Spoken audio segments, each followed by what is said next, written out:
He'll share the PowerPoint and we'll get this thing rolling. Okay. Welcome, everybody.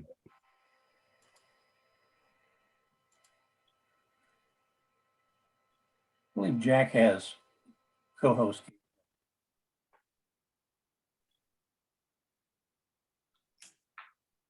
Looks like it. All right.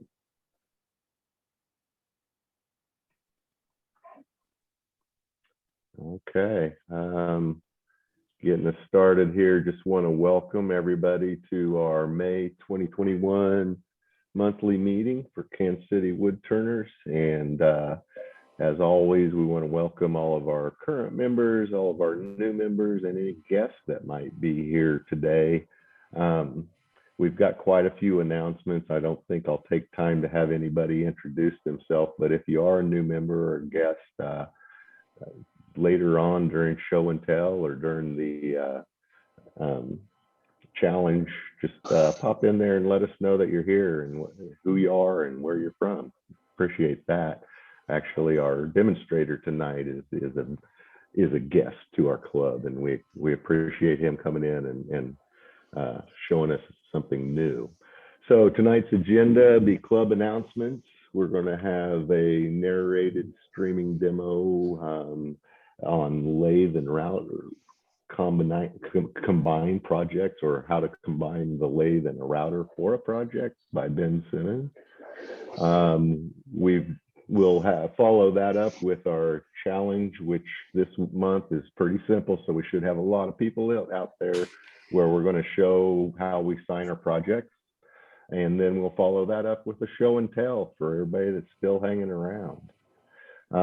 This month, the big thing from last month is our in-person monthly meeting questionnaire results. And I got to tell you, I was so impressed and pleased that I had, I think about 70% of the club members, actually, maybe not quite 70%, more like 55, 60% of our members respond. And this is my simple Excel sheet that just basically shows what everybody's vote was regarding answer 1 being a June start, answer 2 being a September start, and that did have a little bit of caveat to based on evaluation at the current time. The third choice was a December start for the holiday party. The fourth choice was end of year, or evaluate in December and maybe push it to January to start. The fifth choice was I probably will never come back to a in-person meeting. And the sixth choice was for those that it really wasn't applicable to because they didn't come to the meetings in the first place. It's pretty evident here that the majority of our membership would like to start almost immediately. They would have started today if we would have given them a choice for a lot of them. But there were also 30% of our respondents that preferred to wait a little bit more and kind of evaluate the situation. So given that, Jack, if you'll go on to the next slide.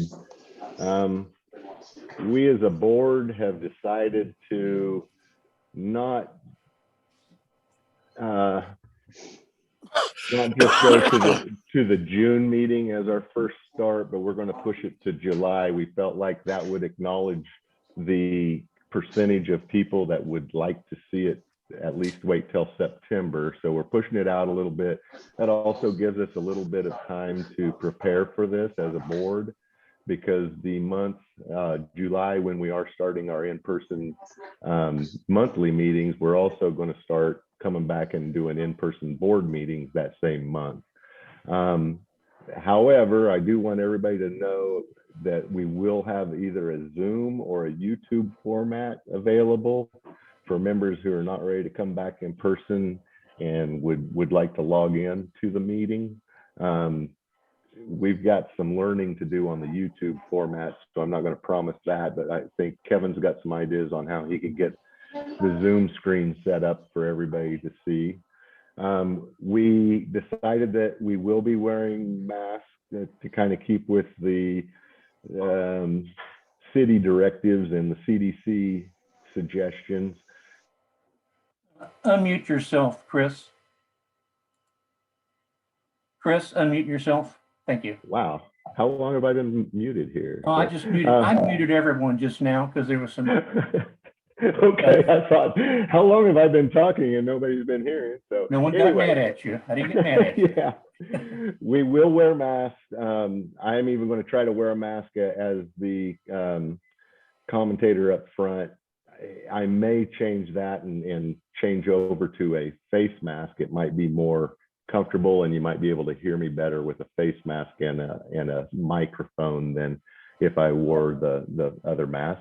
We'll practice social distancing or encourage social distancing. We'll probably set the chairs up a little farther apart from each other, but we're not going to be policing anybody. If you want to pull your chair next up to your friend that you're comfortable sitting beside, I'm not going to come over and make you move your chairs.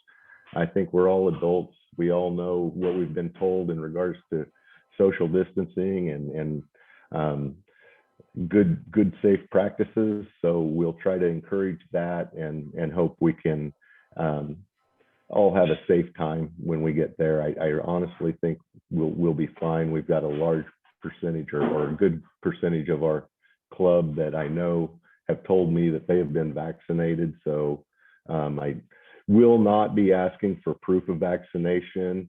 The main reason is I don't want to put myself or the board in a situation where we're policing our group. We're just going to, ask to use common sense and, practice safety in terms. The requirements may be updated based on the latest Kansas City Mo information and or CDC recommendations. Everything's subject to change right now. We don't know, what the future holds in terms of possibilities or changes to what we have in mind. So we'll be flexible there. Wanted to thank again all the members who replied to the email. Also got some very positive response for our board in regards to how we've addressed the things, the meetings and demos and such through the pandemic. I appreciated those comments. Sometimes it's good to hear. So that's our situation on our startup of in-person meetings. You will have a format to come in on a Zoom. So I feel like we're kind of addressing those who are comfortable being there as well as those who are still not comfortable being there. And I'm moving on. Open shop. It's going to continue as usual in May. Please remember to use the sign-up sheet on the door. Please continue to wear masks and social distance as much as possible while we're in there. Keep our shop looking clean and organized and practice safe turning practices while you're there. We do have a quarterly shop cleanup date coming up on May 22nd from 10 to 12. So if you are an open shop user, I encourage you to be there to help clean up. It doesn't take too long, and we did such a good job the last time. I think this time actually it'll go even faster. We're still looking for a Wednesday PM opener. I think it's the fourth Wednesday of the month. Mark Inman has some situations where he can't be there for that time. So if we can't get that filled, I know I mentioned it last month. I don't think anybody contacted the board or anybody in regards to maybe stepping in on that. Worst case is we won't have a fourth Wednesday open shop, or Anthony may step in and say he'll take it over until we get an opener, but I haven't heard that yet, so I'm not going to promise that. Right now, the third Wednesday of every month isn't available anyway because of the Woodworkers Guild meeting that takes place. So it may be that we'll end up with 2 Wednesdays of a month as opposed to 3 Wednesdays, unless we can get that filled. We do like to have 2 openers per night. So if you are thinking about being a Wednesday PM opener, see if you can find a buddy or another member to back you up and get on the list with you for that. Let's see, speaking of open shop and a day that we might be giving up, we did actually gain a day here recently. Effie Camara and Bill Rosenberg have started opening the shops on the third Sunday of each month from 9 a.m. to 12 p.m. So anybody that wants to attend a Sunday open shop, know that it's there and available on the third Sunday of every month. And thank you, Effie and Bill, for getting that available to everybody. Let's see, Chris Coyne, that would be me. I'm going to try to get in contact with all the shop openers this month to try to confirm their commitments for the rest of the 2021 open shop slots. I think we've got a few people that are on the list that aren't actually current members. They haven't paid any dues yet, so I'm kind of questioning whether they're still on the list. But thanks to Anthony Harris, who stepped up this last year of pandemic and said he would cover any Wednesday or Thursday night openings during the pandemic. I don't feel like we should rely on Anthony for that. So we'll try to confirm who we have and then confirm the dates. And then we'll talk about whether or not we need to alter our current schedule on open shop. We are still, okay, yeah, I think I duplicated that note. We're still looking for a replacement opener for the fourth Wednesday. The board is looking into a mentoring program. That's kind of by my suggestion. We had some discussion about that. We're still kind of looking into it and are looking at it positively, but there's some things that we need to consider, and we really probably need to get a little bit more information before we get anything rolled out. So don't look for it probably for the next couple of months, but know that we are still working on it and discussing a mentoring type program that we could get through our memberships. See, Jack, there we go. Oops. All right, here's a couple of pictures about a outside activity that we just had over the last weekend. It was at an event called the May Fair, which was an event that supports the Northland Therapeutic Riding Center. It's in Holt, Missouri, and it was just north of Liberty, not too far. We had 5 members that showed up and set out items that were primarily items that had been donated to the club for either this sale or the Irish Fest sale. And then Kevin Neely also donated a large, beautiful vase that he'd turned as an auction item for the event. Mark Inman, Sue Bergstrand, Ed Jezik, Phil, I'm sorry, I forgot the last name. I shouldn't. Sean helped us load up. Kevin provided the vase for the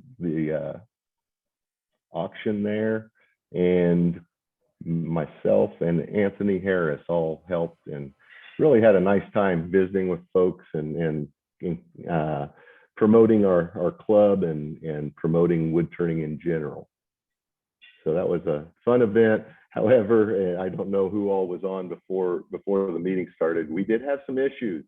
The lathe that you see behind Ed in the photo there never ran for us the whole day. Anthony ended up in like Des Moines, Iowa, trying to get us another lathe. He ended up there so late that we didn't even pull the other lathe out. So we had absolutely no demonstration.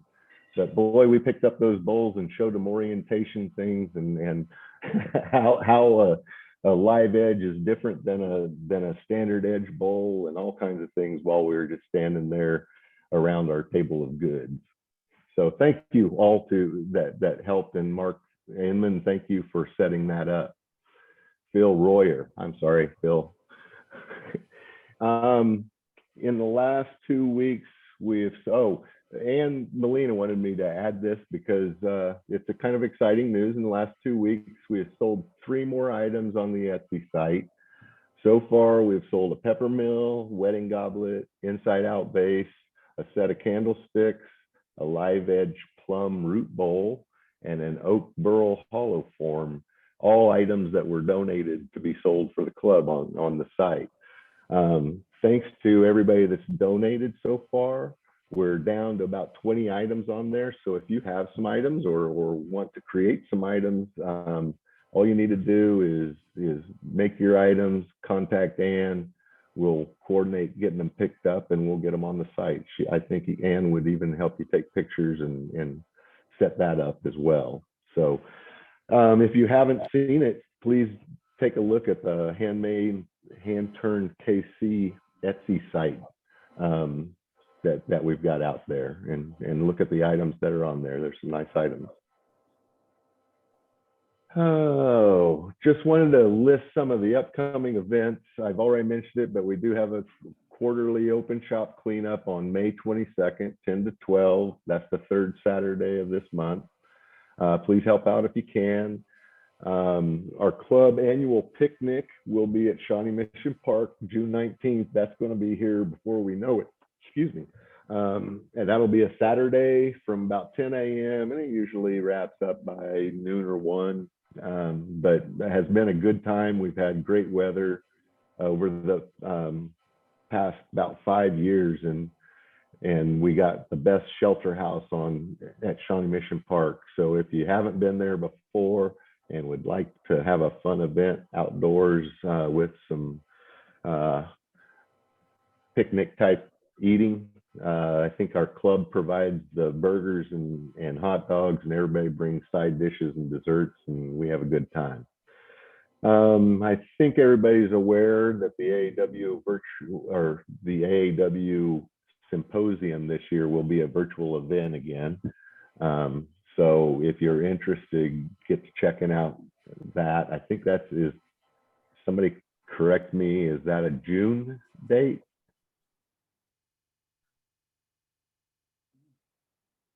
Well, if you're interested, you'll find out the date. And finally, the Irish Fest is coming, and so be ready to help. It's Labor Day weekend, September 4th, 5th, and 6th, a Friday through a Sunday. It requires a lot of volunteers because of the length of time that it is, but it's a fun event. We usually have a great time. It's down at the Crown Center Square on Labor Day weekend, so hope to see a lot of people there. We do have another professional demonstration set up. We're joining all the area wood turning clubs are kind of joining together here and getting some professional turners coming on. So I will butcher this name, but I believe it's similar to Emiliano Acheval. And he's going to live stream a demonstration of turning a round bottom calabash bowl.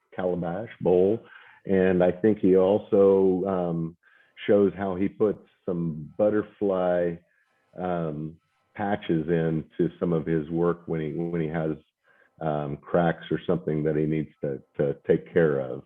So that'll be interesting to see, and it'll be somebody that I know personally I've never seen before on a demonstration. So anybody that wants to come in, it's a $10 donation that's requested to help pay for the event. Those $10 donations, they just kind of help us keep these professional demonstrations available to the club, and I think that's important for everybody. So thanks for everybody that supports that. All right, the May silent art auction piece, if you haven't seen it already, here it is. It is from our treasurer, Kevin Neely. He's donated a beautiful figured walnut vase with yellow heart accents in it, signed. It's about 8.5 inches tall. It is well worth any bids you want to put on it. I'm telling you, Kevin Neely is in Holt, Missouri. He's like a god. So you guys might want to grab this while it's available, The bids will go until Friday, May 14th. So make sure you get your bids in. Then our next month is our own Sue Bergstrom, KCWT member and board member at large. She's donated one of her artworks for the June silent art auction. That'll start up the Saturday after Kevin's auction ends. And Sue's piece is a big leaf maple box, and it has a carved flower in the lid. And I believe a silver accent is what you're seeing there in the very center of the carved flower. Sue does some wonderful artwork, so you guys should check this one out and bid it up. Thank you, Sue. All right, Effie's not with us. I don't want to say it like that.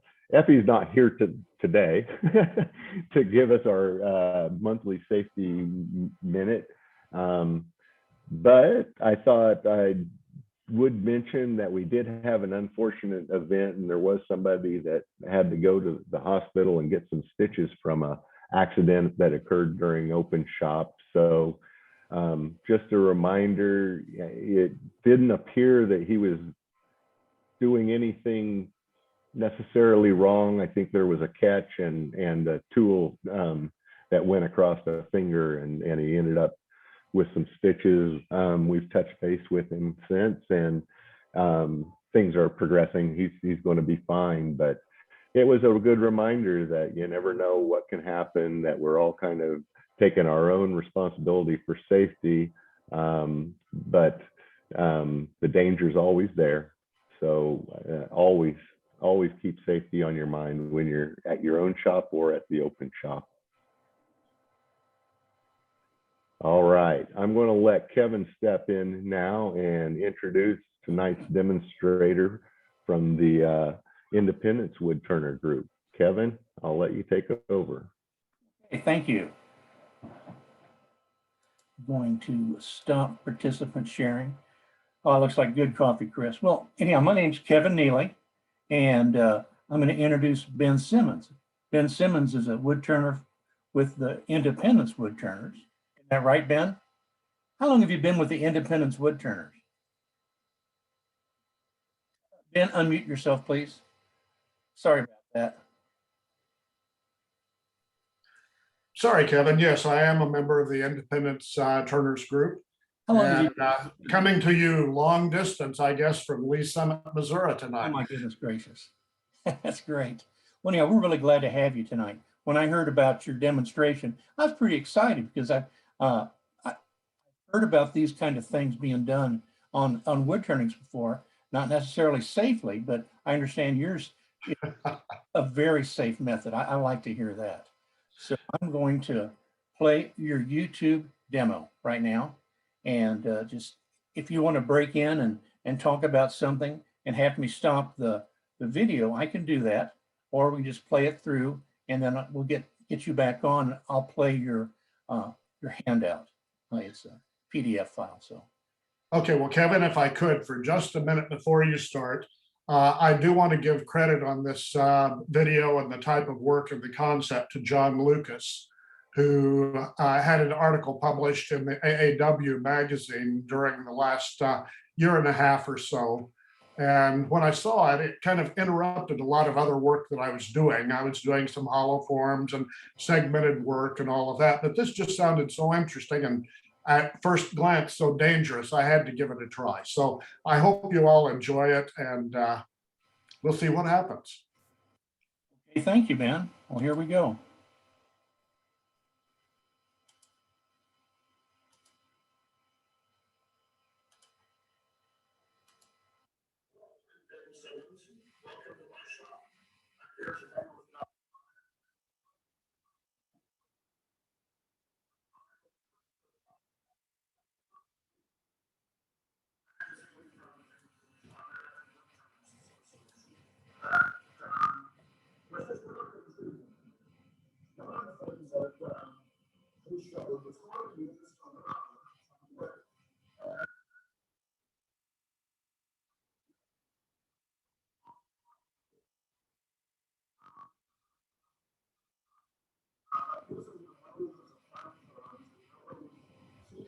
I don't know if you can hear it, Kevin, but I'm not able to pick up his talk.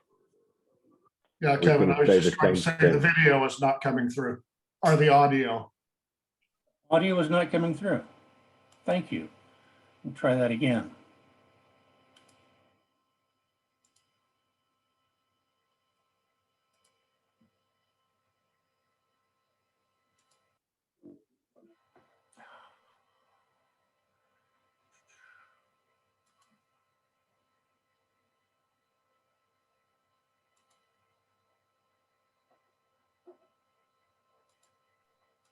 Kevin, you might see if there's a sound control for the YouTube channel itself once it starts.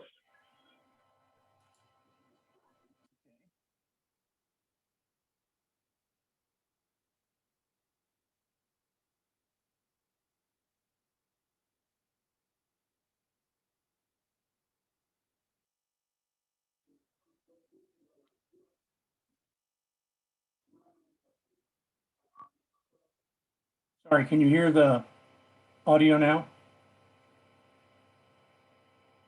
Can anybody hear the audio? No, No, we weren't. it's not running. I'll be darned. There it comes. Now hit play. No, Back again. You hear it now? Nope. No. We're seeing everything, we're just not hearing it.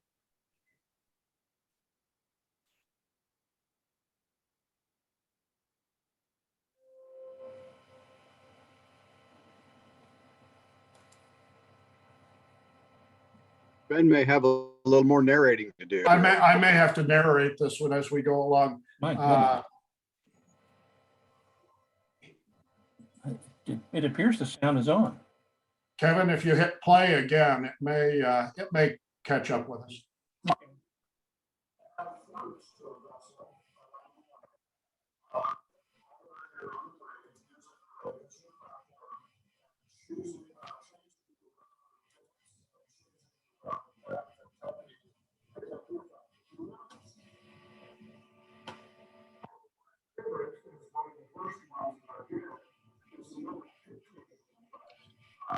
This is one of the first vessels that I did in this process. It's a little piece of walnut hollow form. And I decided it needed a little extra decoration on the top to make it stand out a bit. And so this is really my first effort in using the router to put some decoration into a piece I'd turned. Kevin, can you hear me on that? Take the V router bit and Now we're hearing it. put lines or channels into that vessel. Kevin, we're hearing that Shows now. up because it's Good. it's kind of a I found dark the piece, secret. but it's one of my favorites. I really enjoyed doing this one. Okay, let's talk about what we need to do. I'm going to start in a little bit of backwards. I'm going to be showing what we're doing, and then I'll switch back and show you why we're doing and how we're doing what we're doing, if that works for everybody. What we're going to be using is called an indexing wheel. You can make these yourself. You can buy it or order a template or get it for free on the web, or you can spring for a little bit of cash and just get one out of the box that's already done. This one is done by Ron Brown. Ron Brown does some interesting, pretty good quality stuff. It's made out of heavy-duty plastic, and it's a wheel with lots of holes punched all the way around the edge. And the holes are calibrated to give you different settings of 16 segments per round, and this one goes clear on down to 120 segments per round. So with the kit from Ron Brown, you get two of these wheels, one that starts at 16 and goes up, and then one that goes from 60 to 120. I have not used this one yet. I'm not that dedicated to this process. And what I'm going to be showing you is the easy way to get into this. There are lots of complicated ways to do it and ways that you can spend a lot of money to do this. what I would say is if this intrigues you and what we show you today looks interesting, start simply, start cheaply, work into it, and if it works for you, play with it a little while, and you'll have a better idea of how deeply you want to get into the process and how much you really want to commit to it. One of the tools that we're going to be using is a router. And this is just a trim router. This one is from Harbor Freight. It's the cheapest one that they sell. And basically what I did is took all of the gizmos and gadgets off of it and tossed it in the trash right over there because it really wasn't that very good. But the motor works very well. And all the switches and everything are very handy. And it's just the right size to run for a project like this. I built a little sled, just some plywood, a couple of Craig screws in here to serve as a dust bumper up against the rail that I'll show you, and a couple of aluminum straps across the top so this doesn't go anywhere. Sanded down the bottom so it's nice and slick, not too slick, but slick enough that I can slide it on my platform. That said, we've got a project over here that I want to talk to you about, and I'll show you how this works, and then we'll move on and show you how the innards of this system work.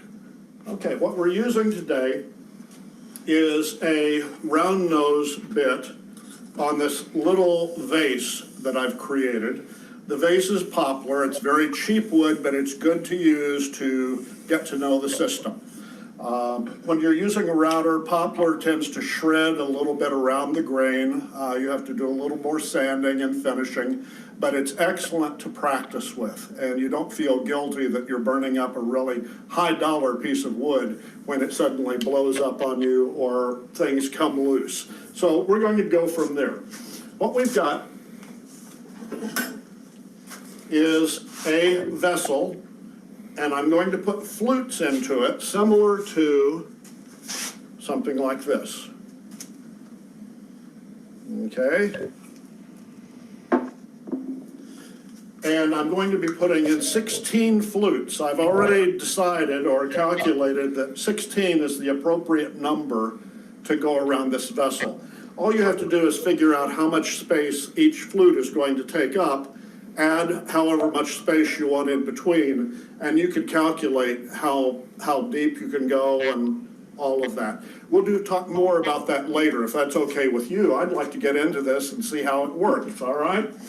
What we've got is a pencil mounted on a block that matches the router. The tip of the router is centered exactly on center of the piece. You can do that using the tailstock. And again, I'll show you how to do that in a little while if you're still interested.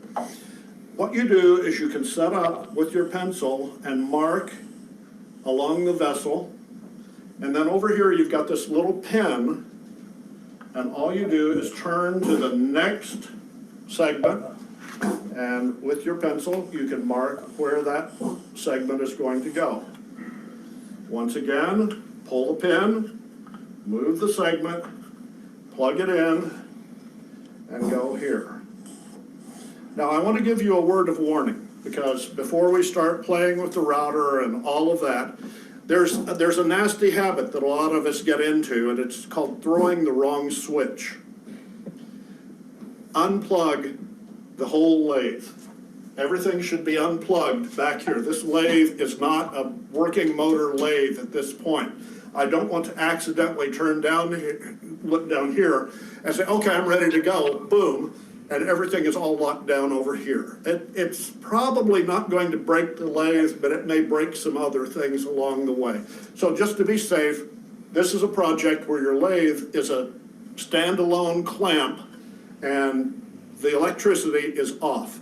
The only electricity we've got now is going to be going to the router. Okay, I've set up my lines. I know where I'm going with this, I hope. And let's see what happens. There we go. I've got a little rail that runs right along here that serves as the bumper. I've set this router up so that it enters at the back of the vessel right down here And as I come through, it will clear and not put the fluting on up at the top. I just want the fluting to go right around here. So we're keeping it simple. Let's see what happens. Okay, now we're going to plug in over here. I think we can find one more power spot. I don't like to plug in the router or anything else until it's ready to go, because I don't like accidentally throwing switches and having them come on and surprise me. Now, very light stroke. You don't have to do this all at once. But since it's already set up down here on my guide, it will get to depth.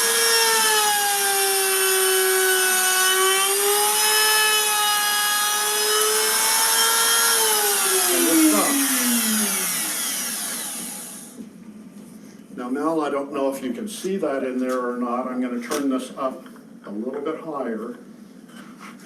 And we've got one flute in the back. Let's do another.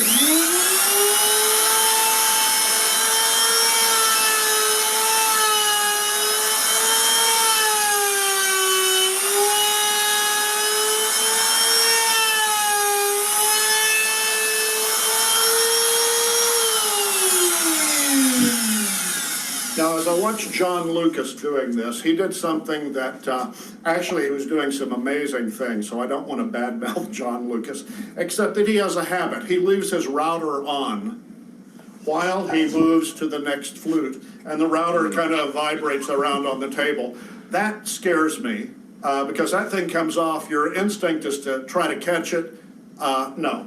So I have really tried to school myself to always turn the router off and let it stop. I don't know if he's gotten over that habit yet or not, but if you see John Lucas doing a video, you may see him running that router just a little longer than is comfortable, but he does some beautiful stuff. Well, Ben, I've got a question. Yes, sir. How did you calculate how deep to go? Well, it's interesting. You can vary it, but it's set from the fence here, and if you use little spacing sticks, like popsicle sticks, you can put them down in there, and when you get to the top and you've got one or two sticks and that's fitting right against the surface of the vessel, you know that's how deep it's going to go. And if it's a curved surface, then it's going to enter at some point and it's going to exit at another point, and hopefully it's going to be pretty close. If the vessel has a little bit of undulation in the side, it's not quite on center, they're going to vary a little bit, and you'll notice that in your own turning. So we'll see, we're gonna do 2 or 3 more and see how we're doing here. See?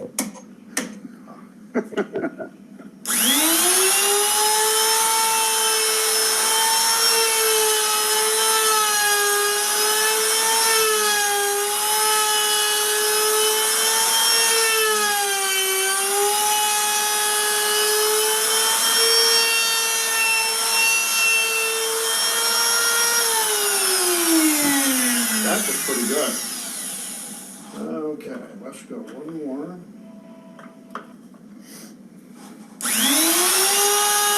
And once you get into a rhythm of this, it moves pretty quickly, but don't rush it. The wood will wait for you, and better to have a nice clean cut where you want it than to get one that takes off on you.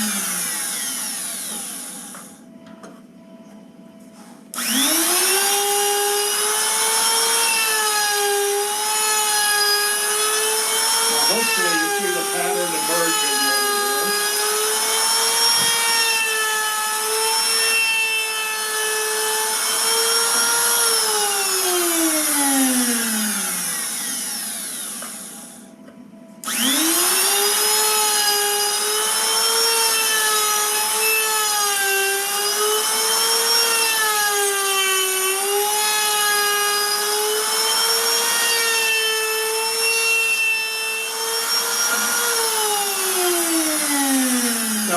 things that might occur to you is, okay, so what if you've got a curved surface and you can't run it out one end and out the other end to get that nice flute like that?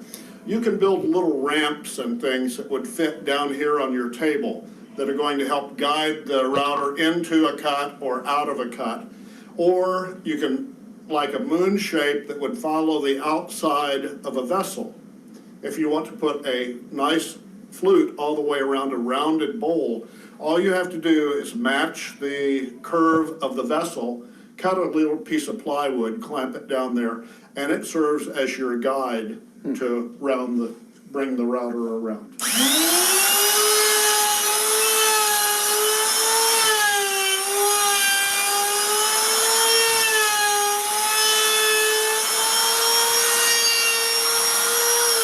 You can also plant stops on your table here or over here that will keep the router from going too far. So if I want to end a flute and just lift it out, I just put a stop right there. That's as far as it goes.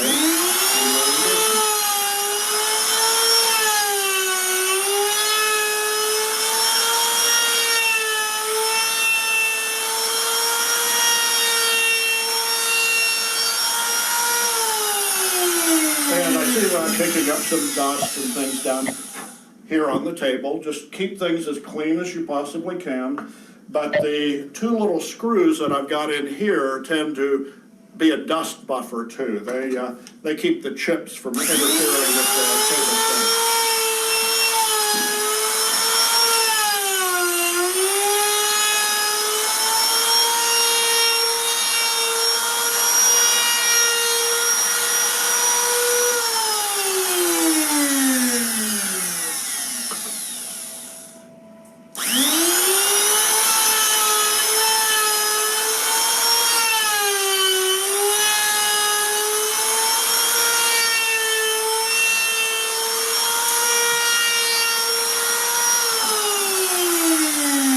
As you go around the vessel, depending on where you are with the grain, you'll get different reactions from the grain also. Some of the vessel will turn very smoothly and others may kick up and flare just a bit on you. Just be aware of that. There's nothing wrong with that, and you're going to be able to sand most of that out later on if you're inclined to do that.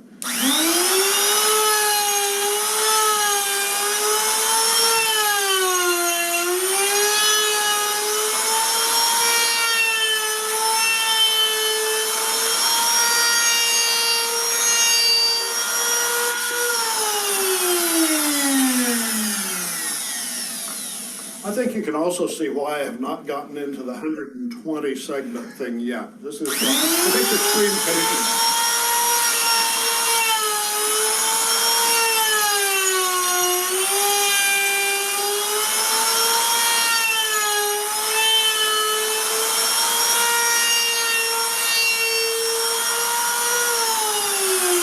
Now, it may occur to you, if you're doing a hollow form, if you set this bit deep enough, you could be going right through and into the vessel itself.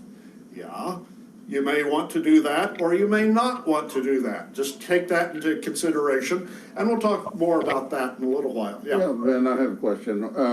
What bit sizes are best, or how do you really?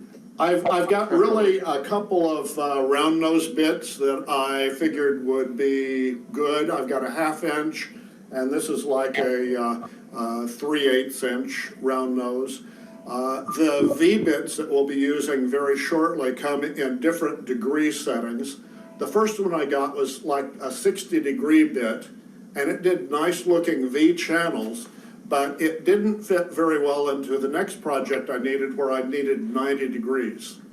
And so I was very careful to look on the side of the bit, so I found a Freud bit that's the square. It's got the 90-degree corner on it, and it cut beautifully for that. I'll show you one of those very shortly, but that's most any bit that you want is going to be fine, depending on the effect that you want.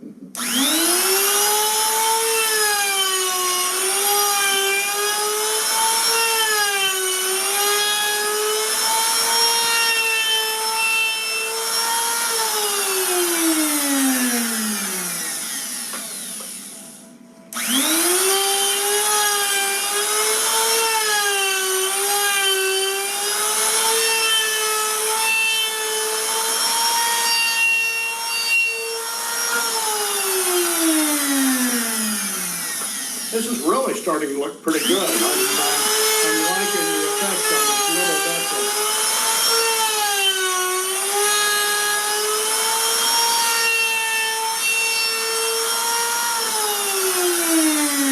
This one may make a good Christmas present for Aunt Tilly.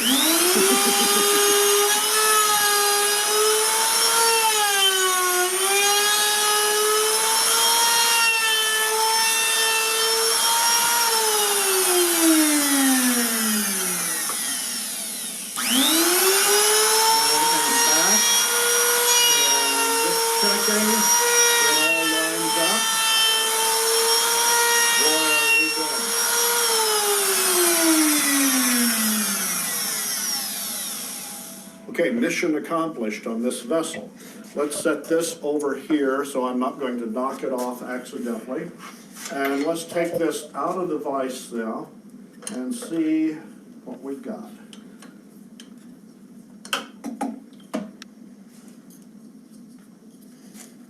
Okay, here we go. Is that close enough, or would you prefer a little closer? That's fine. And like so.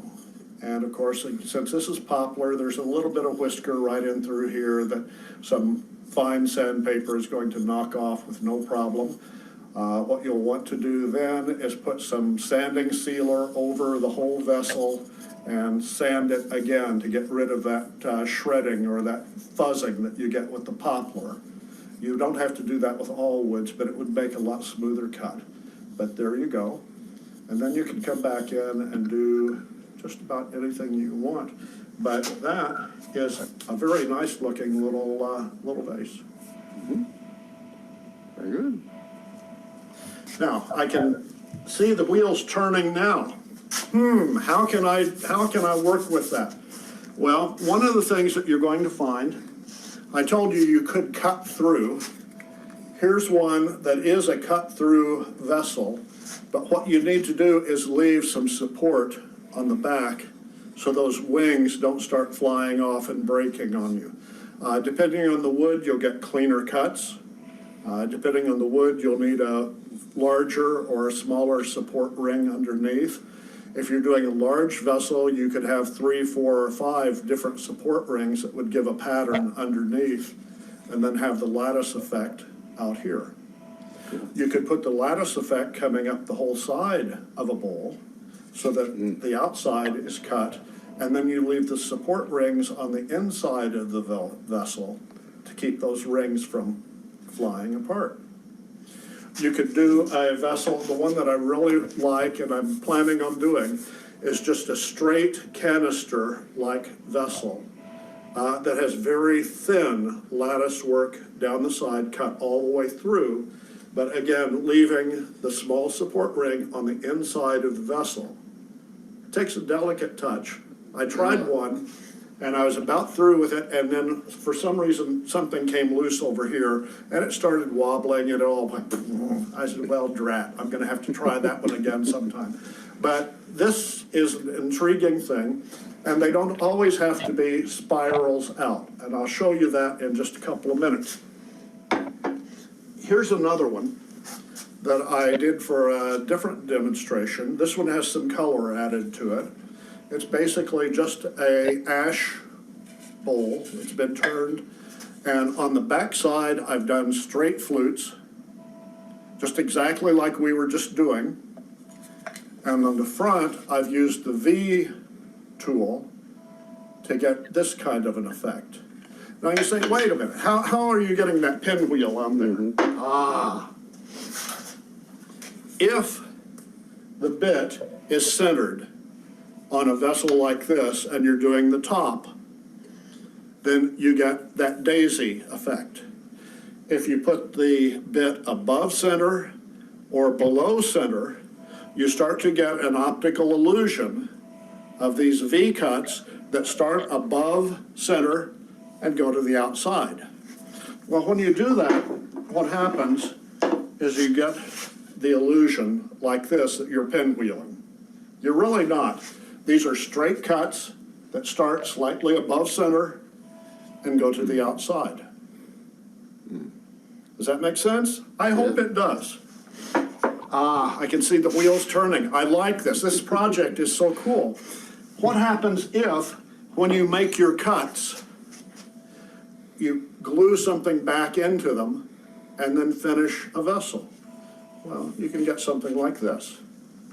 This is an ash vessel with a 90-degree Freud bit to cut the V grooves, and then African mahogany glued into each one of them, and then put the thing back on the lathe and turn them down, smooth them down, and you can cut the ends, whatever.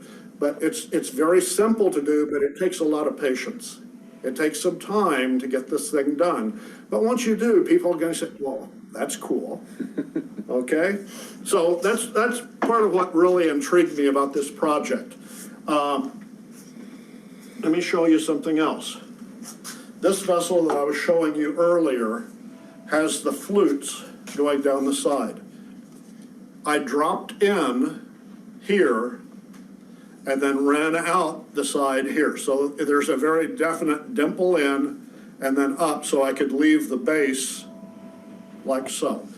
I did that, I'm going to say I did that on purpose. Actually, it was just serendipity, it did happen. But this vessel looks very much like this vessel did. It's just a very simple hollow form. And I could do the same effect if I wanted to on this one. I think I'll leave this one plain and we'll do that in some nice color or something like that a little bit later. But from one to the other by adding the flutes on the lathe. Now, let's try something else here. Okay, now what we want to talk about is some of the detail on how we're doing the setup and why and what's happening. The indexing wheel goes onto the lathe behind the chuck, and you make sure that that chuck comes up nice and snug against the wheel. That lets it turn like so. You have a bracket that attaches to the rails down below, just like a steady rest or any other accessory that you're going to be putting on this, and a series of holes in it that you select which one you want to use for the very vital piece of equipment, this little pin. Now, for some reason, Ron Brown sends extra nuts and bolts and attachments and wheels and everything else, but he only sends one of these pins. Don't lose it, or get a nail and a block of wood and you'll be doing fine.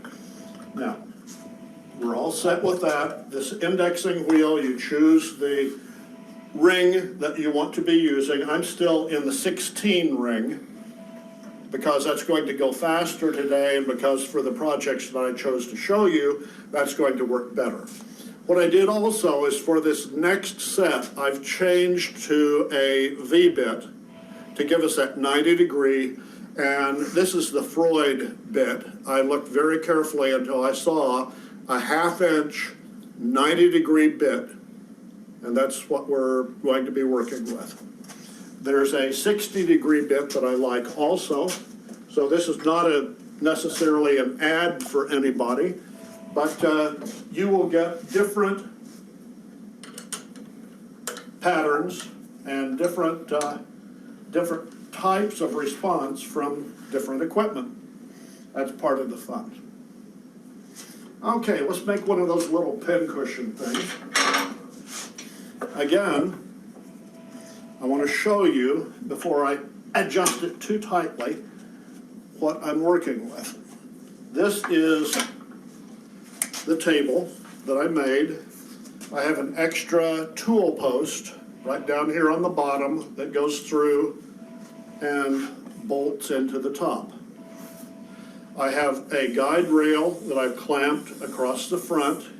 This is all high dollar stuff, guys. This is plywood I had hanging around the shop. And then I've got some stops clamped down, and my other stop is just one of these little squeeze clamps over here. It stops when I want it to stop on that one project. This whole thing drops into the banjo guide right down here. Now I want to show you, you don't have to be nearly as elaborate or use these high dollar tools that I've got here. This was my first one.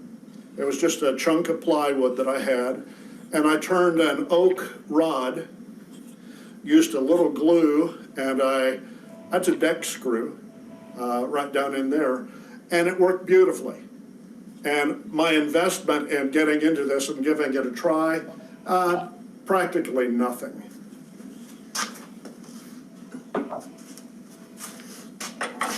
Okay, let's see if we can drop this back in. Come on, Jet. There we go. Let's put the router back over here. Now, we can either center this, and remember, if we center it, what kind of a pattern are we going to get? That daisy pattern, straight out.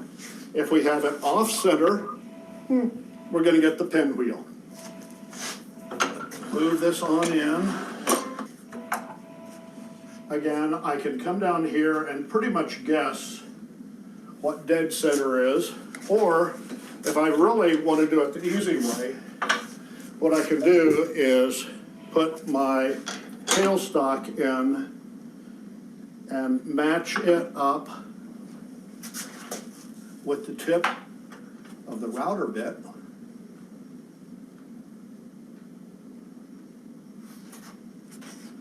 And be pretty much dead on center.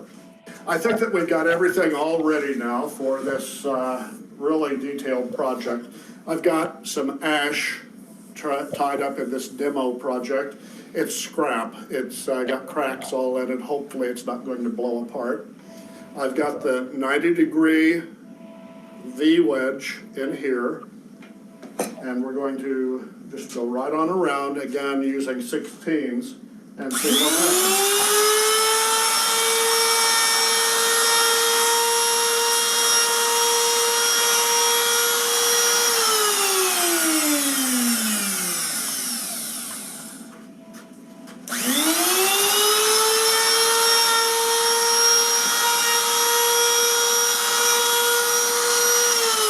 And I can see the wheels turning out there.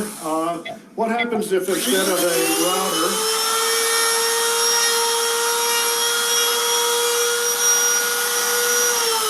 you want to lock down a Dremel? Ah, not bad. That could work too. Be interesting to play with.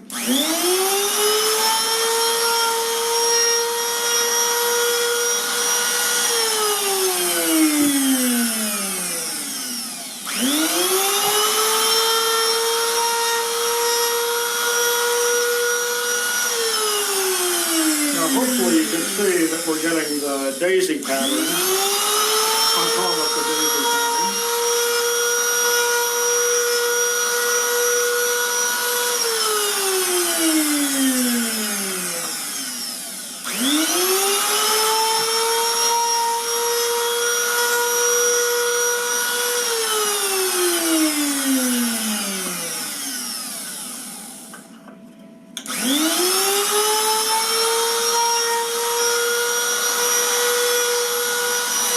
Like so.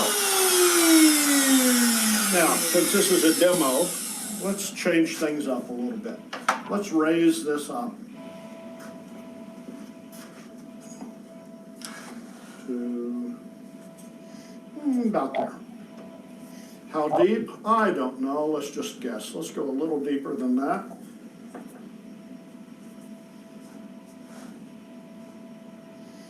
That should be interesting. Okay, the next one then, we've changed the setup, we've raised the center point for entry, and we've changed the exit point, so it'll give a different depth of cut, and it's going to give what looks like a different angle of cut.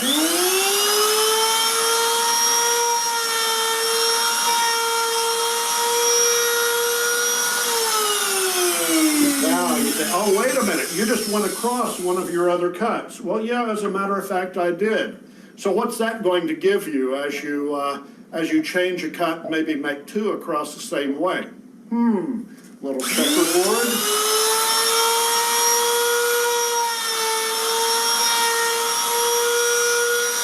Little angle. See, it gets more and more interesting, doesn't it?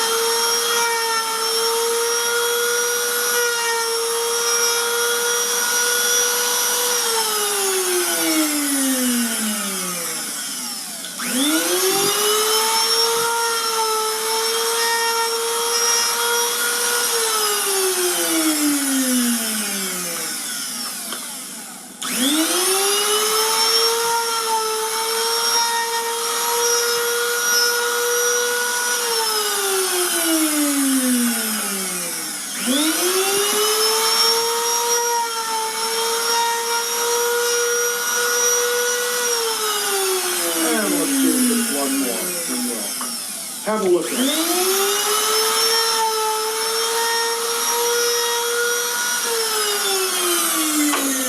Put that over so I don't hurt myself.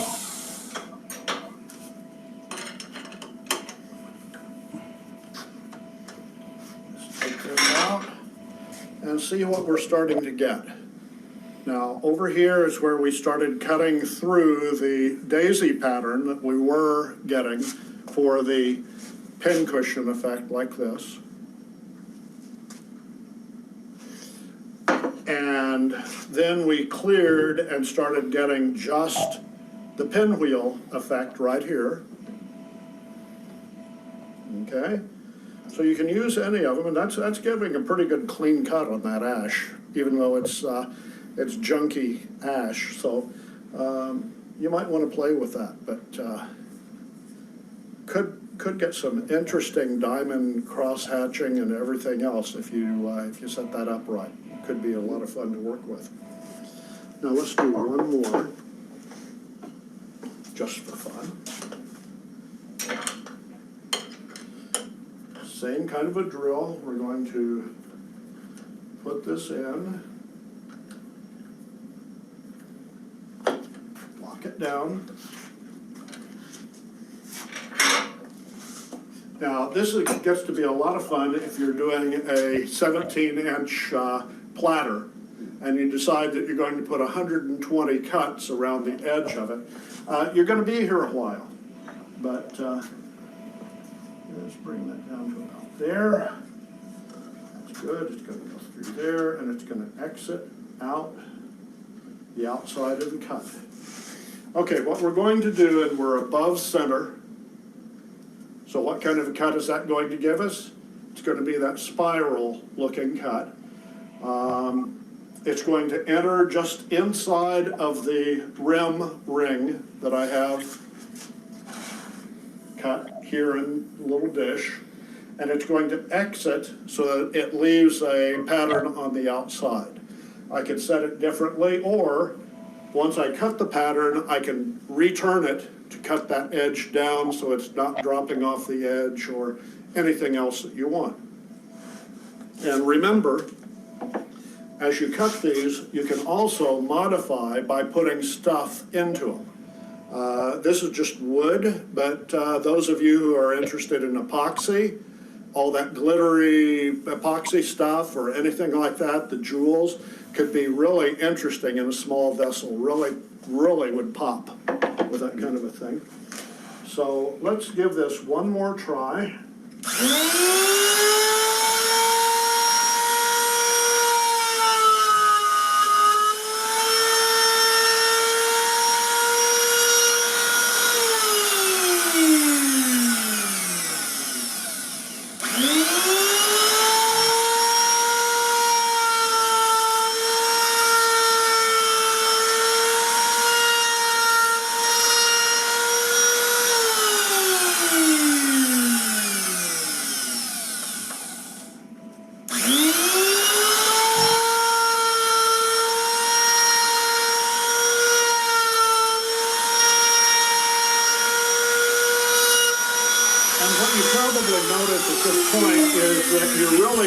Into wider sections.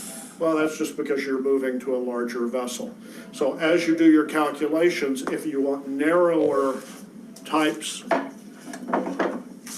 of rings, instead of 16s, you're going to do 24s or 32s or whatever else you'd like to set. It's your vessel. You do whatever the heck you want, huh? As a matter of fact, I saw one being done, and I said, you know, if they just stopped right there, that would be absolutely awesome. It's that asymmetrical stuff. You don't have to go all the way around a rim. Or I could go to the other side and put in chevrons on that side, glue some stuff in there that's going to be matching or contrasting colors. You could do some really interesting things there, couldn't you? So that's kind of where we're going today. I hope you've enjoyed this session. Again, Harbor Freight, cheapest one they've got, get a coupon. scrap plywood or Metro hardwood, I'll put in a plug for them. This is good stuff. Don't mess with that stuff at the big box. Go to Metro, buy your good quality. It's not that expensive and it will last. And if you decide you're going to do something else, you can take it apart and use it for something different. Freud bit, it is excellent, does a great cut, and I prefer that 90-degree just because it's more flexible. And the Ron Brown indexing wheel, or free on the web if you really want to print out your own and make your own. I figure I would rather be turning and making stuff than trying to make this tool, but then other people are the engineers who really like building the jigs and the gadgets and things. Whatever you'd like. Hope it's been useful. Gang, hang in there, and I want to see some pictures of these projects posted up if you do them. Thank you very much, and Mel, thanks a lot. Really appreciate being with you today. Thank you.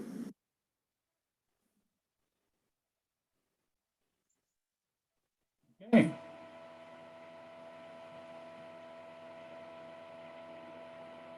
Thank you, Kevin. I don't know if anybody has questions that they'd like to ask, but I also have a handout that's going to show some of the work a little bit more detail than YouTube did, and we can go from there. And this is Chris Coyne. I think I heard you mention it, but somebody I think asked you if you could use a Dremel, possibly. I did mention using a Dremel, and I know that a lot of people are using those, especially on the miniature type projects that require some really fine detail. They're the ones that you walk into the gallery and say, oh my gosh, how'd they do that? Well, I suspect that it's hours of very patient Dremel work behind it. But yeah, locking down a Dremel, just the secret to all of this, I think, is to get a platform and a support that's going to be steady enough it doesn't shake or move on you halfway around your project. Nothing is going to be more discouraging than to spend several hours working your way around the rim of a project or something and then have something move. Have your wheel come loose or your platform start to shake on you, and suddenly you've got a wavy cut from that router, or it takes off and goes way deeper than anything else you had. That's discouraging. And so just as a bit of advice, make sure that everything, whether you're using the router or the Dremel or whatever, is really locked down tight so it's not going to accidentally start moving on you. And of course, you got some vibration there, so it doesn't hurt to check the connections every once in a while, just to make sure that things haven't loosened up a bit. Thank you. Good point.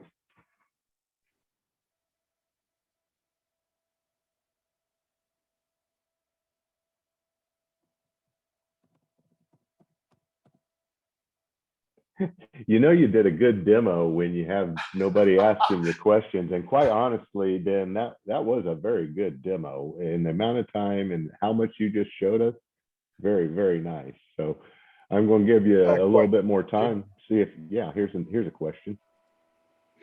Ben, Yes. tell me, what have you wanted to do with that you haven't yet done? I have not yet done a full lattice bowl, and I think that that would be really an intriguing project to get into. It's going to take doing the ramps like I talked about, or the cut to follow the profile of the bowl, and some pre-planning and getting a good piece of wood that's not going to have flaws in it that want to break apart on me. But I think sometime in the next few months, that may be one of the directions that I want to try with the full cut through lattice effect. That could be really cool. Okay. Hey, Ben, this is Chris Bruder here. Can you explain the wheel and the correlation between the wheel and how you determine how many segments, I guess, or how many cuts? Yeah, basically what you need is the circumference of the vessel. If you want to do this math-wise, you can do that. circumference of the vessel, and you will know, you measure how much or how wide each of your cuts is going to be, plus one of the distances between those cuts.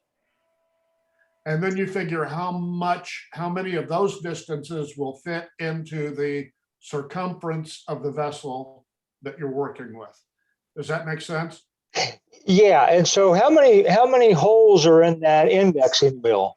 Well, the ones that I'm using from Ron Brown go for everywhere from 16 up to 100 and some. And most of my vessels that I've done have been either the 16s or the 24s, and that's been plenty. Notice that as you get closer to the inside of the vessel, those get very close together and they flare as you go toward the outside if you're working a rim. And so you need to decide how close you want to go on the inside of the cut and how wide you want to tolerate on the outside. You can adjust that a little bit by adjusting the depth to give yourself a little bit deeper cut or a little bit shallower cut, to change just very slightly that. Or if you're using the round nose bit, it's even a little easier. You can swap out to a larger round nose if you want, or a smaller round nose. But it's your decision. Just doing the math, how many of these cuts are going to fit into the circumference of that vessel, both the inside and the outside. Okay, that makes sense. Thank you. And that's one of the reasons going ahead and buying the index wheel made sense to me. I wanted to jump in and get to this and give it a try. I didn't want to be piddling around with paper and seeing if I could do that as a project first. Dave Stalling does that. He'll do all the calculations. Do that in SolidWorks real easy. The question I have for you is the carbide tools versus steel tool, and what experience have you had with burning the wood? Burning with the wood usually will come in a wood like maple or something that has a little closer fiber. Cherry. Or if I'm moving a little bit too fast, or it comes from a dull bit, or from the bad speed on the router. That would be one of the advantages of a more expensive router having a variable speed that you can adjust a little bit. My experience primarily with the burning is to just go slow. Don't push it too much and do the multiple cuts in, so that in the final cut, you're really just cleaning it up. You're not trying to do undo damage that you did by making too deep or too quick of a cut to start with. Does that answer your question? Yes, sir.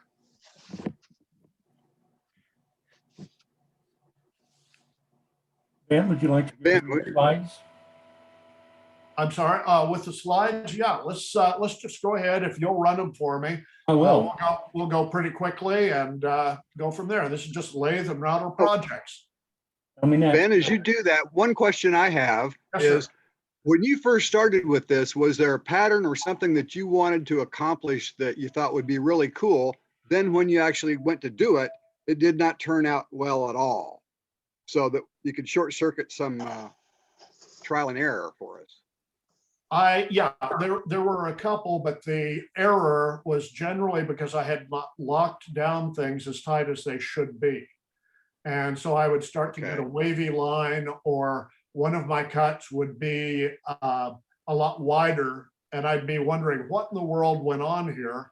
And I'd go back and something had come loose and I had just not been paying attention. And so a lot of that was eliminated as soon as I whacked myself on the head and said, hey, just tighten everything down and make sure it's not going to start loosening up on you, and check those connections every once in a while to make sure that something isn't coming loose, that's not fixable. I got into a really nice little piece and got partway around it, and then suddenly it just wasn't looking good at all. And I said, what in the world? And it was just the table had loosened up a bit and it was starting to drift. disappointment, but you go back and try to figure out how to fix it or start over again.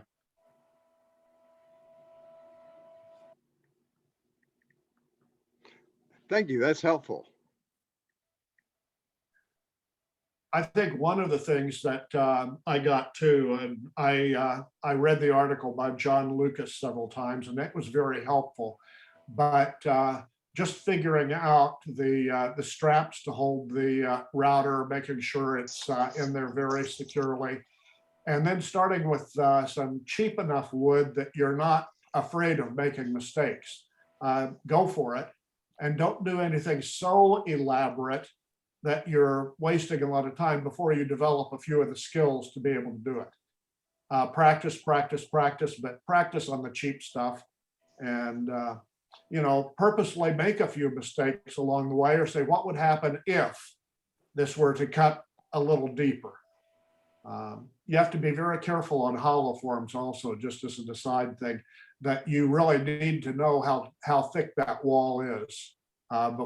Before you start running the router, how much room you've got to play with if you don't want to burn right through the wall. Thanks. That could be cool, actually. Yeah. Good. One other caution on that: if you do start cutting through and doing through cuts, some of those little edges can be very sharp.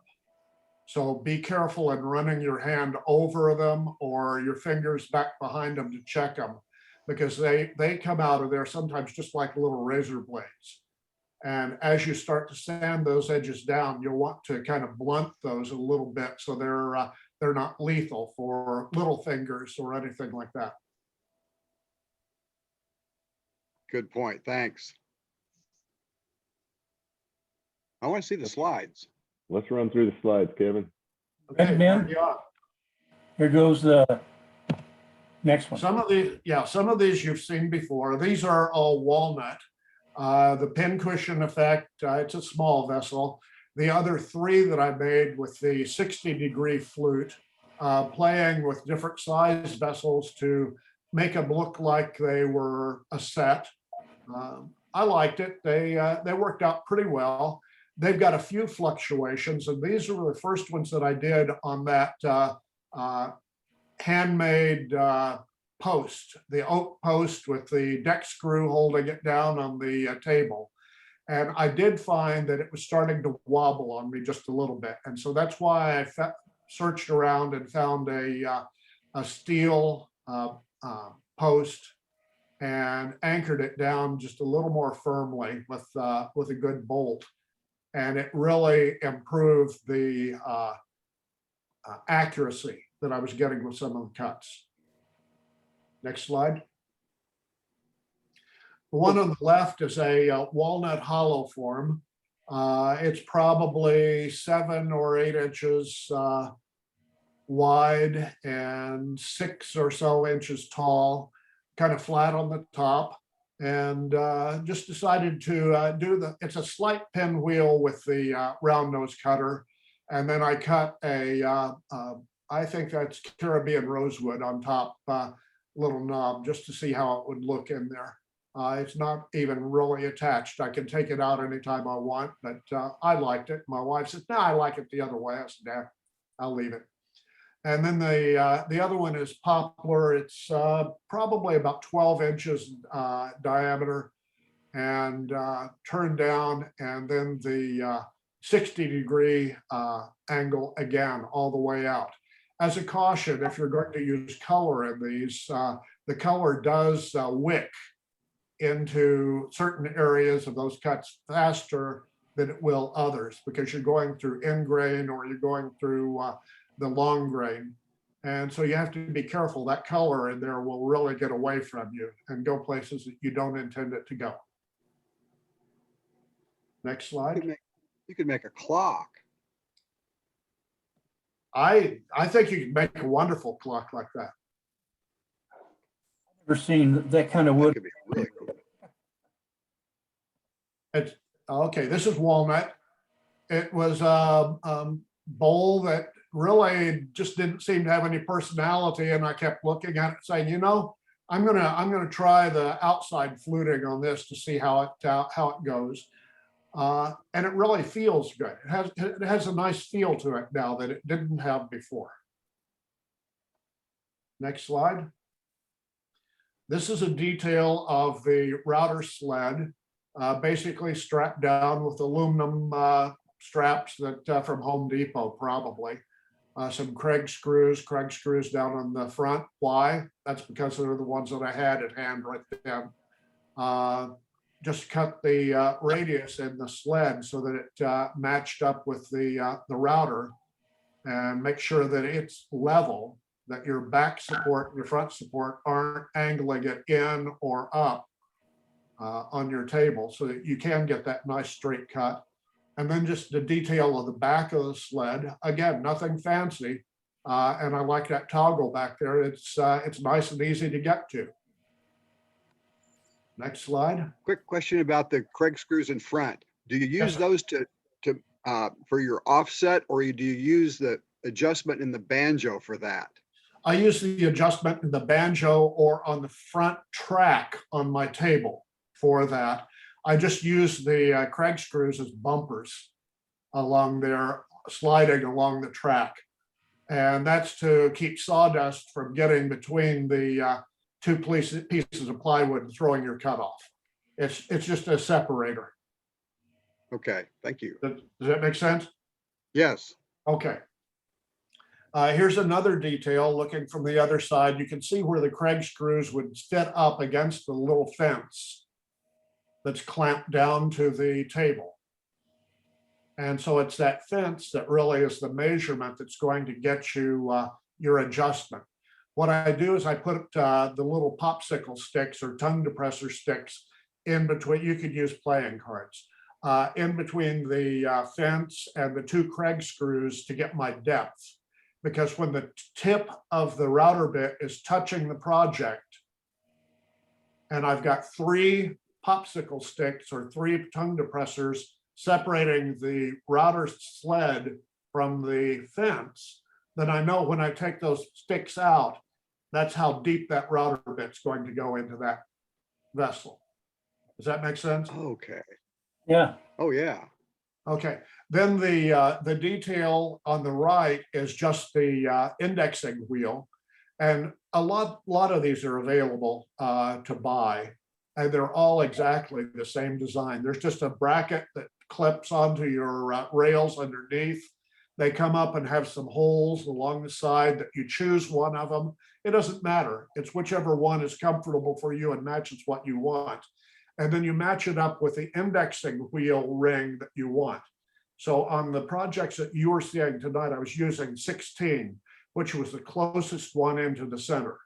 But as you go out, it goes to 24, 32, and 48, I believe. And then the other wheel that comes with it goes 60 to 100 and something. So you have a whole lot of choice there. Okay, next slide.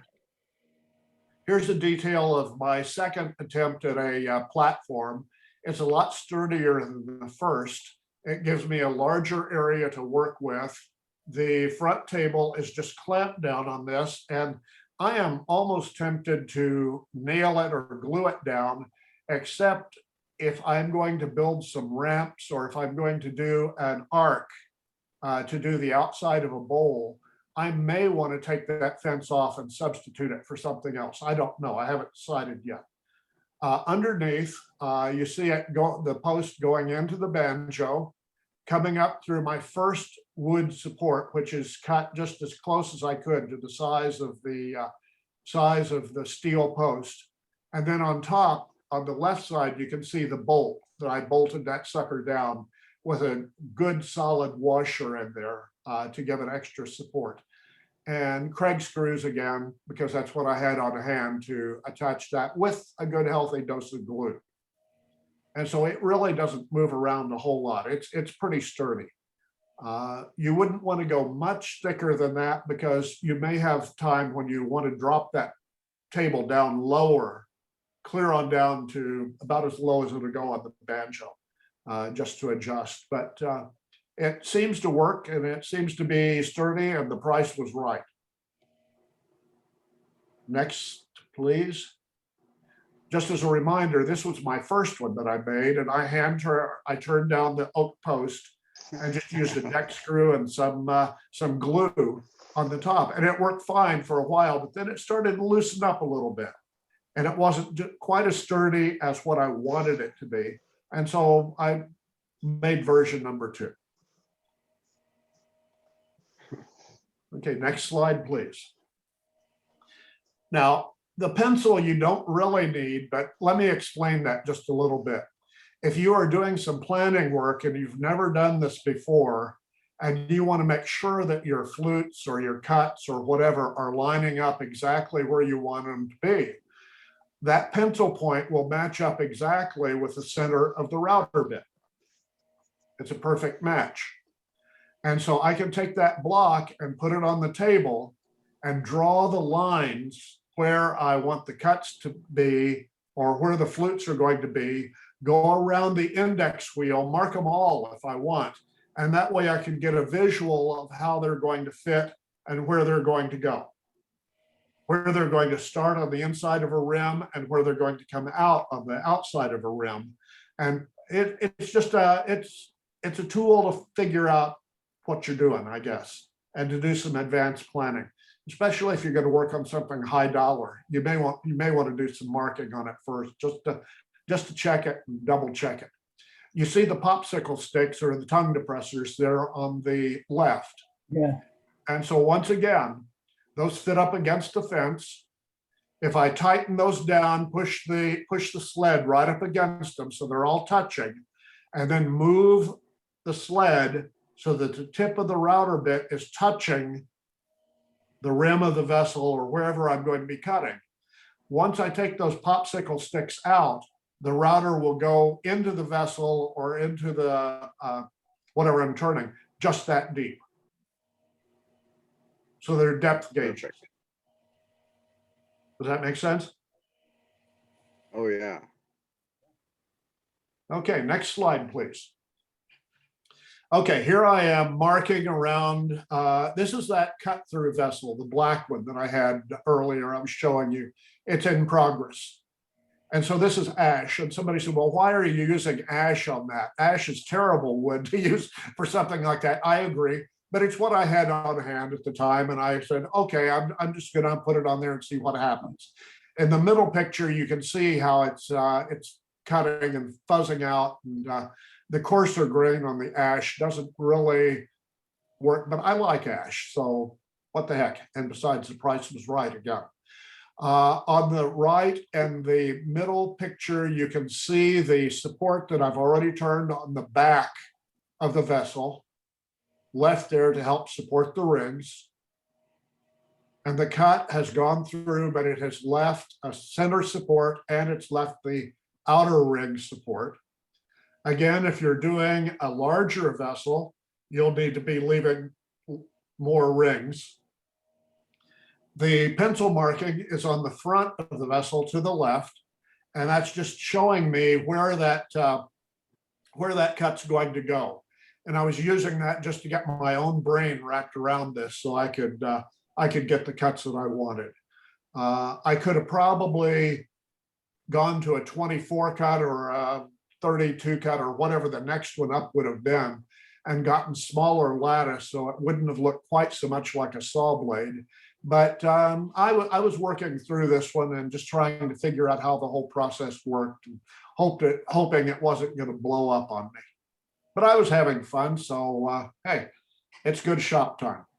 Once again, the spiral illusion is created by being above or below center. If you have the router set on center, those lines will be straight out and you'll get the straight daisy pattern that we talked about earlier.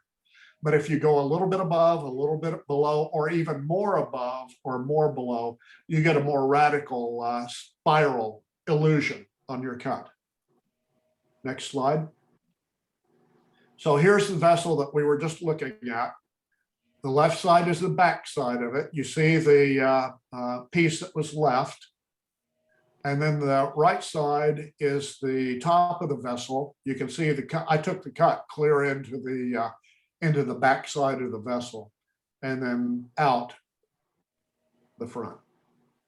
Next slide. Now, it doesn't look bad. I mean, you know, for something you're just playing with and doing a demo, I kind of like it. It has a good feel to it.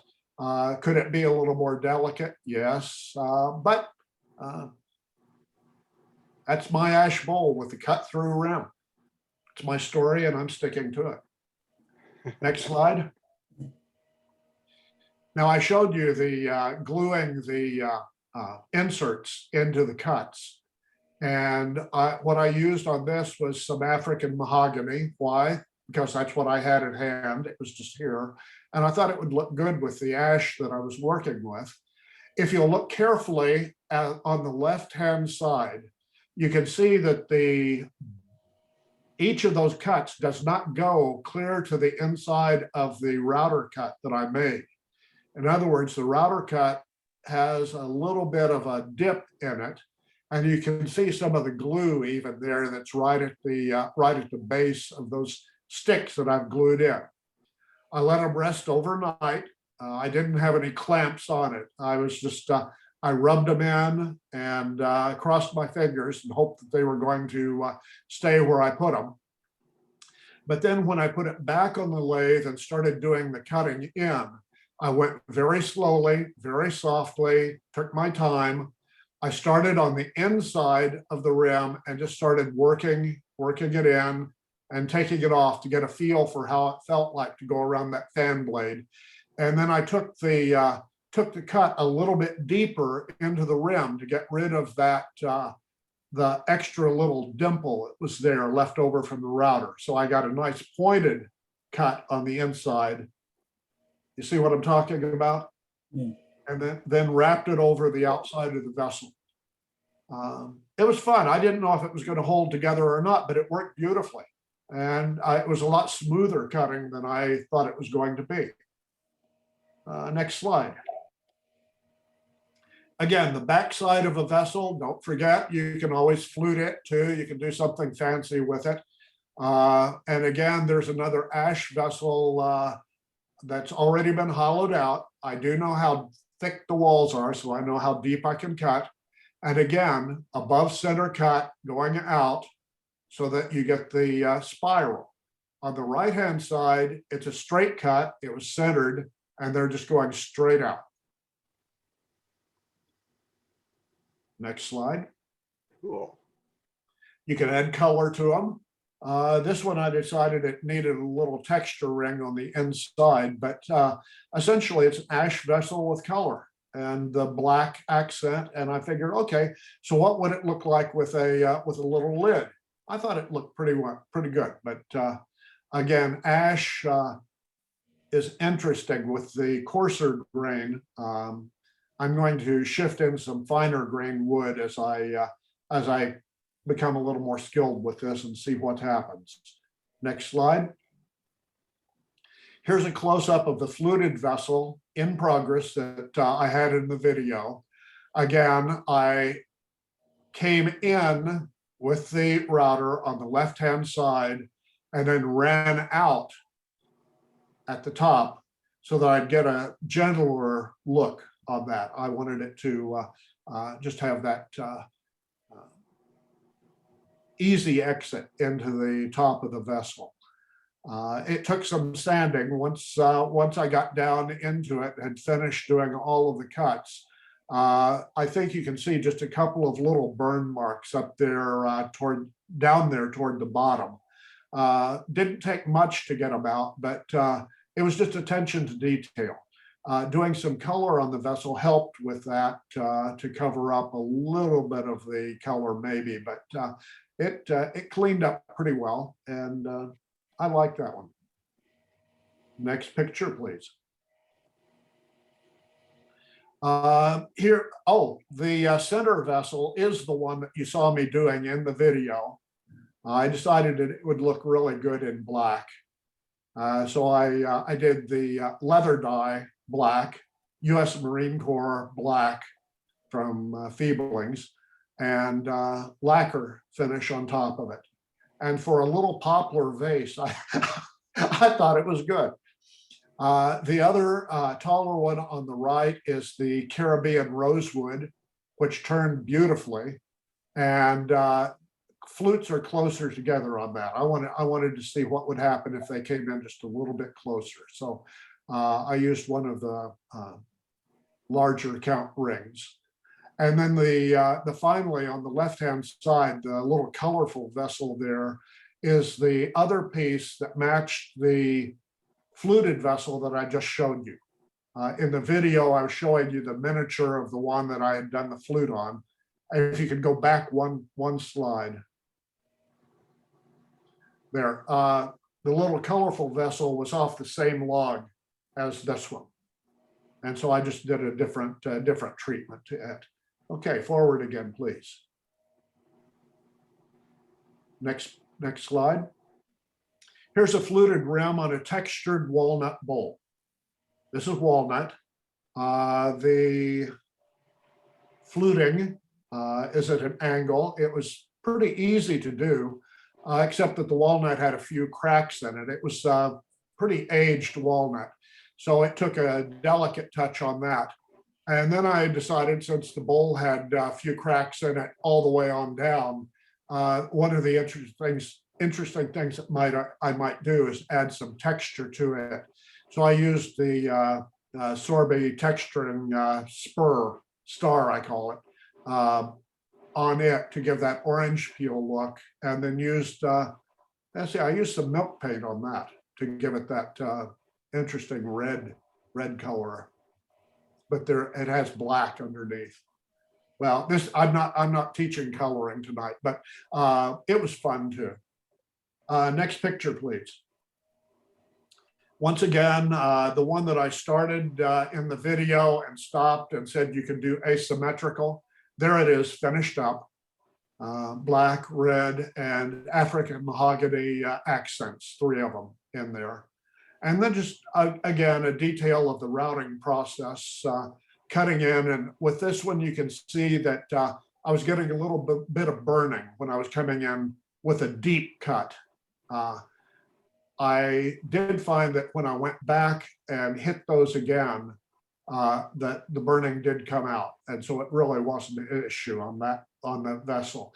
If I'd been using something like maple, it might have been a little bit more difficult. Next picture, please. Some tips. Unplug the lathe. Unplug the lathe. It's hard to remember, but you'll be glad that you did. Double check that everything is fastened down before you start your router cuts. And I can't stress that enough. Just really double check, make sure it's all locked down tight so it's not going to wobble on you. Make multiple light passes with the router, not one deep cut. Take it easy, don't press, take your time, multiple cuts, and use sharp router bits. You get what you pay for.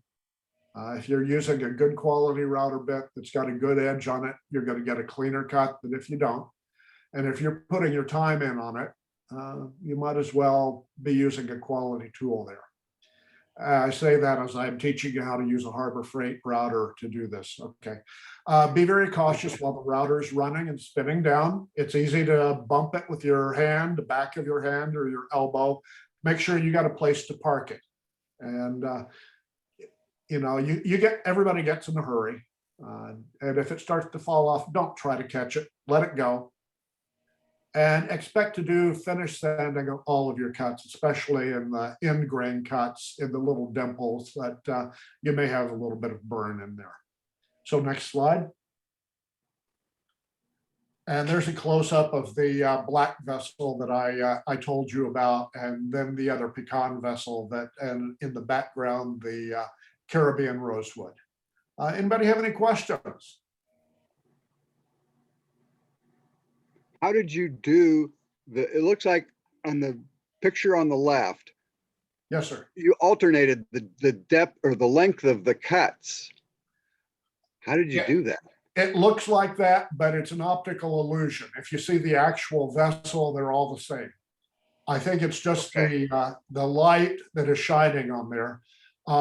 You could do that, and what I would do if I were wanting to do that on purpose is I would do half as many cuts as I needed. I'd skip one, and I'd go all the way around the vessel with one cut, and then I'd come back either with the same bit or maybe with a different bit, change the setting, make sure it's right dead center in the middle, and then do the cuts again in all the places that you hadn't gotten to. Good advice. That could be cool. That's a good question. Yeah, I like that. Thank you. I think you're right, Ben, when you say that you see the wheels turning, because that's exactly, I think, what's happening here. Everybody's sitting there going, oh my gosh, you could do this, you could do this, you could do this. Yeah, and if you start looking at people who are doing this kind of thing, there are people who will sell you for several $100s or more, aluminum jigs and steel trusses and all of this stuff. One guy does this articulated arm that swings back and forth on the lathe, attaches to the rails, and zip, zip, zip, zip like a windshield wiper back and forth, so that you can get radius cuts as you're doing this. So there's everything, all kinds of different ways to approach it. What I suggest is start cheap. Don't invest a whole lot. Give it a try, see how you like it, and then you'll figure out what you need to add to it. Don't jump in with a whole bunch of dollars first and then try to figure out what you're going to do with it. That's why I was using the poplar, and that's why I was using the ash, and that's why I'm using the homemade sleds and things like that. It's doing all I want it to do right now, but I'm learning every time I do a vessel a little bit more about what I may need to have in the future. Very interesting. I think unless anybody got a question, ask it now. Ben, I think in the interest of time, we better keep going here, but I want to thank you for the narration. The video, the YouTube video was wonderful, but the narration afterwards really brought it all together and showed us some of the details that you couldn't catch necessarily in that YouTube video. Well, I thank you for that. And if anybody wants to send me a message, or you can send me a message for someone, I'll be happy to answer any question that I can. I may say I don't know. And we have a copy of the handout that I just made for everybody. They can download that, look at it, and probably go to YouTube channel and watch that again if they want. It was nice to see myself like Santa Claus. I'm a lot cleaner cut now, but a little bit of throwback there. Thank you very much. I did appreciate being here, and you guys are good. Well, we certainly appreciated having you, and it was a demo like I've never seen before. So very interesting. Started the wheels turning. I'm excited to see kind of some of the things that'll probably pop out of the shop here over the next few months, just having seen this and spark some ideas. So I'd love to see some of the pictures of it. So thank you for your much. time. That's a challenge. Oh, and Ben, the demonstrator typically sets up our challenge for the next month. I don't know that we can tell everybody to go out to Harbor Freight and buy a trim router, but in the sense of taking that concept and applying it in a general sense, do you got a challenge that you can throw out there for us to attempt for next month?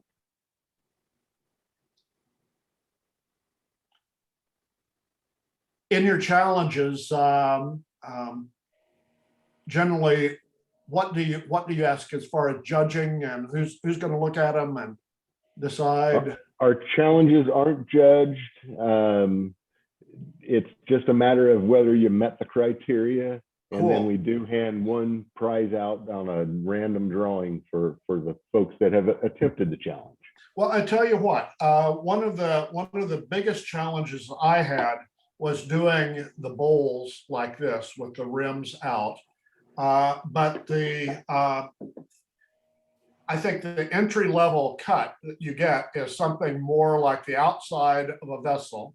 You don't have to do a hollow form. You could drill it with a Forstner bit and get the same thing. You could be doing weed pots Okay, and applying this type of a thing. So I would say basically do some sort of a vase that Okay. incorporates what you see.